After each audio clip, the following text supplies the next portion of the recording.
करणारे आहेत. आज इथं उपस्थित राहण्याचं खरं तर सगळ्यात महत्त्वाचं कारण म्हणजे मागचे 2 ते 3 दिवस झालं किंवा मागचे 2 ते 3 महिने झालं जे काही घडामोडी घडतायत, ज्या काही घटना आम्ही पाहतोय, त्यातून एकच गोष्ट पुन्हा पुन्हा समजते, ती म्हणजे कुठेतरी विद्यार्थ्यांची खूप मोठी फसवणूक झाली.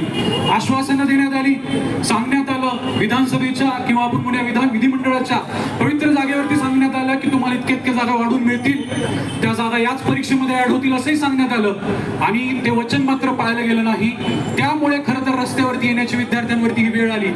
आपल्याला रस्त्यावरती विद्यार्थ्यांना उतरवायचं आणि मग आपणच लॉ अँड ऑर्डरचा प्रॉब्लेम निर्माण करतो वगैरे अशा प्रकारचे प्रश्न उपस्थित करायचे. ही गोष्ट कुणालाच, कुठल्याच पक्षाला किंवा या सरकारला इथून पुढे परवडणारी नाही आणि आपण ती परवडू देणार नाही. ही आज आपण सर्व विद्यार्थ्यांच्या बाजूनी एमपीएससीला काय किंवा सरकारला काय सांगून टाकूया. आपल्याला नोटिफिकेशन आजच पाहिजे.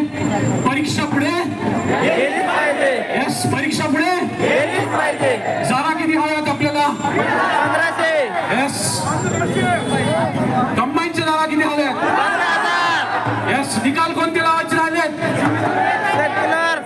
जे काही पेंडिंग सगळी कामं आहेत ती तुमची पूर्ण करा आधी आणि मग तुम्ही आमच्या विद्यार्थ्यांना इगो दाखवा. एवढंच नाही,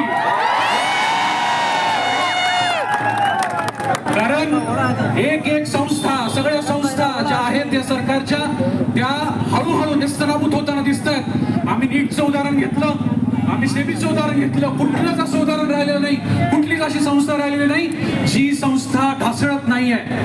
आणि असं जर संस्था ढासळणार असतील तर विद्यार्थ्यांना ही मागणी करणं न्याय आहे की आम्हाला हा हक्क आहे की आम्ही आमचं नोटिफिकेशन आजच्या आज मागितलं पाहिजे.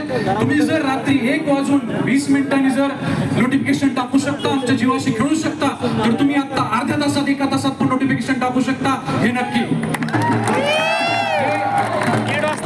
हे विद्यार्थी म्हणून झालं आणि एक सर म्हणून, एक मास्टर म्हणून सांगतो, आपल्या अकॅडमीच्या सर्व ऍक्टिव्हिटीज तुमचं नोटिफिकेशन येईपर्यंत पूर्णपणे बंद राहतील. हे सांगण्याचं विशेष करून कारण ज्या जागांसाठी आपण लढतोय, ज्या जागांसाठी मुलं नंतर इंटरव्ह्यूला जातात, तुम्ही त्यांचे हाल जर पाहिलात, म्हणजे आज तर आपण पहिल्या टप्प्यासाठी लढतोय, इंटरव्ह्यूची मुलं एका बाजूला मेडिकल करतायत, 7 दिवस मेडिकलला लागतात, मग तिथून पुढे वॉकला इंटरव्ह्यूला जातात, प्रीची पण तयारी करतात 25 ऑगस्टच्या, आणि मग परत त्यांना काय करायचंय, एक्झामच्या साठी, आंदोलनासाठी रस्त्यावरती पण उतरायचंय. एकाच विद्यार्थी नेमकं काय काय करायचं हा आमचा सरकारला आणि एमपीएससीला सवाल आहे. ठीक आहे, तर एक शेवटची घोषणा, फक्त एकच मिशन, यस, जागा वाढ झालीच पाहिजे, एक्झाम पुढे गेलीच पाहिजे. सर्व विद्यार्थ्यांचा आभारी आहे, कारण आमच्यामुळे कोणीच नाहीये, तुमच्यामुळे आम्ही सगळे आहोत. आभारी.